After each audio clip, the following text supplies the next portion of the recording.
skull, skull, skull, skull, skull, skull. If you haven't already noticed, this episode is all about how to paint a human skull. And after watching this step-by-step tutorial, you will be able to.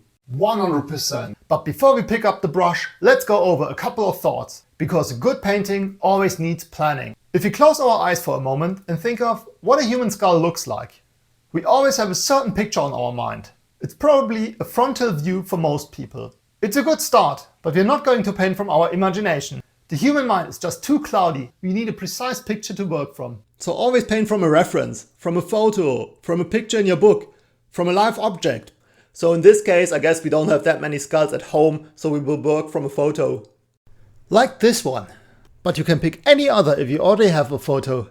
I would recommend using a slightly angled one, like pictured here. For a viewer, it's more interesting to look at. If you want to use the same skull as a reference, a link to it will be in the video description. Just download it later or take a screenshot. In either case, look at your picture closely, how the overall shape of the skull functions. While it may look like a ball at first glance, it is flat at the sides. For our painting, we're not going to stick to the reference too closely, but on an anatomical level, we try to be precise. We will leave out the jawbone this time and stick to the skull's most recognizable elements. The eye holes, nose and skull's shape. Creative freedom, so to say. To speed it up, I have already sketched it on my paper. Alright, let's jump into it. Our first step will be to put color everywhere. The object, the foreground and the background. This will give us a general idea about all the elements in this painting and we will be able to balance them out. We are going to paint the overall shape by starting with a yellow-orange ground layer. The top will be more yellow and the bottom of the skull should fade towards orange or even red. It will set a tone for the skull. The idea is to have it shine through at certain places, like the top of the skull. Don't get afraid if things speed up in the video. You can pause it at any time you want and go back to previous steps. We need to get colors filled everywhere. So our next step is to set darker areas inside and around the skull. Starting with a dark brown. You don't want to go all in on the darkness, so stick to a medium light brown for now. Do you see that line that accidentally went too far into the skull? I like those. At least if they align with the overall shape of what you are painting.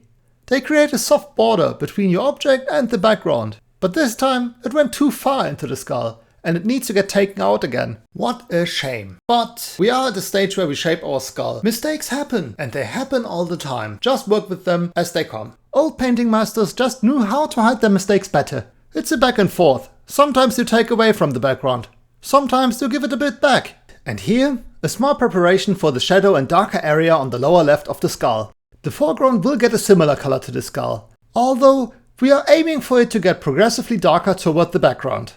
Towards the end of this painting session, it should become a lot darker than what we have now. We need contrast between the background and the skull. You might have noticed that we have no true light source in this picture. I would suggest to not worry too much about it and simply decide that the light source is located somewhere in the top center. It's not that important for this kind of subject, especially when we place the skull this close to our viewer. This subject works a lot through recognition and the viewer's expectation. So if the anatomical correctness is somewhat satisfied, then the viewer will happily give a thumbs up. Alright, time to add some layers of brighter whites and beige on top of the skull. As you can see, we are working everywhere at the same time, more or less. This is done with a certain balance in mind. If you focus on one area or aspect more than the other, then you will draw the viewer's attention there. Higher detail is always a sign that says, look at me, I'm over here, give me attention. When you ramp up the detail through either objects, brush strokes or other means, it will guide the viewer towards there. For example, if you have a dark room, everyone will look at the only light source in there.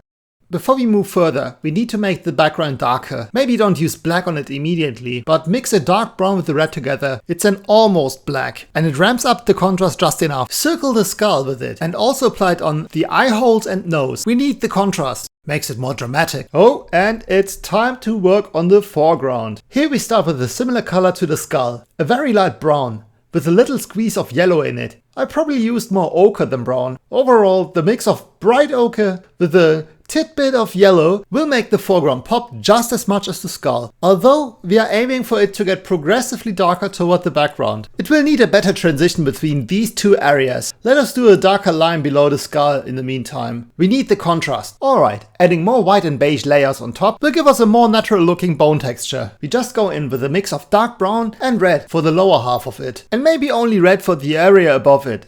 As previously mentioned, we need to work everywhere at the same time, so I guess we should return to the skull again. We need to add white and beige to areas which we want to brighten up. Always look at your reference to get a rough idea where the light is coming from. Otherwise, I'd say make the face and the top the brightest sections. The face will always be the first place people will look at. Don't worry if you maneuver your brush into the eyes and paint into the dark areas. It's a process, and those areas might give interesting spots that add to the complete picture. Bear in mind that this subject works via recognition. You don't need to be hyper precise with everything. Time to return to the lower left area of the skull. You can play with red and brown a bit, or maybe only red or only orange, or whatever colors you are using instead, but make it darker. Just play around, toy with it. Nothing can go wrong here. Worst case scenario, you have to brighten it up again a bit. While we add more and more white or beige to all places of the skull, we should also work out the skull's teeth a bit. Simply brighten it up and work on the structure. By moving the brush in jittery waves, you can leave out one or the other wave to make it look asymmetrical.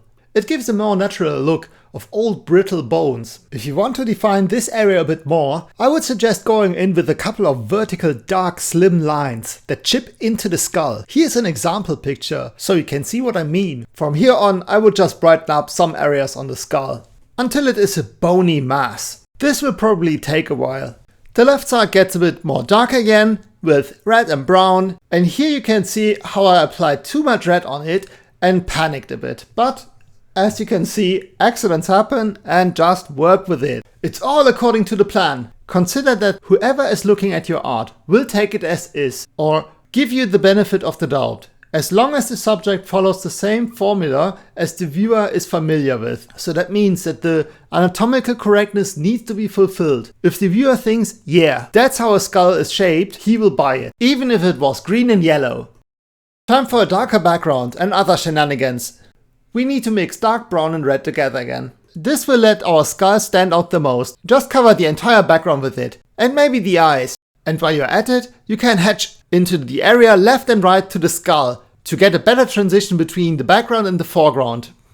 This painting is a bit tinted toward yellow and brown, and to spice things up, we are going to add blue. We apply dark blue to the background, which makes it almost look like black and adds a vivid contrast. If you want to add and play with a lighter blue, I would suggest doing it around the shadow on the lower left of the skull, but don't leave it at a single spot. You always have to balance it out. You could then add blue on the right side of the skull, maybe around the eyes or forehead. Otherwise you draw the viewer's attention to a single spot of light blue. Alright. Overall, I'd say the painting went into a good direction. You can keep working on it if you'd like to. Maybe try ramping up colors or brush strokes on the front of the skull to draw the viewer's attention there. If this video helped you to understand the subject and how to paint it, give it a thumbs up, as it will help me and the algorithm to bump it up. Otherwise, it was cooking long enough. Let's pick up this painting like a slice of pizza and see how it came together. Not bad, isn't it? We picked yellow and brown for this painting as our primary colors, but you can also pick any other color combination.